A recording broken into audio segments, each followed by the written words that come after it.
Number 1 नुक्ता। मेरे दोस्तों, जैसे मैंने अर्ज किया कि हर महारत हासिल करने के लिए 2 चीज़ें ज़रूरी हैं। हर ओहदा हासिल करने के लिए 2 चीज़ें ज़रूरी हैं। एक उस चीज़ को हासिल करना और दूसरा फिर हासिल करने के बाद उसको बचाए रखना, उसका तहफ़्फ़ुज़ करना, उसको संभाल के रखना, उसके मुतल्लिक़ एहतियात करना ज़रूरी है। उसी तरह नमाज का हुक्म हो रहा है, अक़ीमुस्सलात, नमाज कायम करो।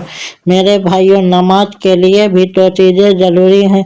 एक उसको पढ़ना और दूसरा उसको कायम रखना, यानी पढ़ी हुई नमाज को बचाना।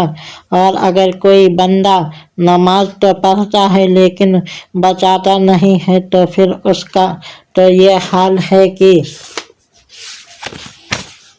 नमाज पढ़ता गया गंवाता गया, नमाज पढ़ता गया गंवाता गया, नमाज पढ़ता गया मिटाता गया, नमाज पढ़ता गया लुटाता गया। सवाल ये पैदा होता है कि भाई, क्या नमाज भी बर्बाद हो सकती है? क्या क़ियाम भी बर्बाद हो सकते हैं? क्या रुकू भी बर्बाद हो सकते हैं? क्या सजदे भी बर्बाद हो सकते हैं?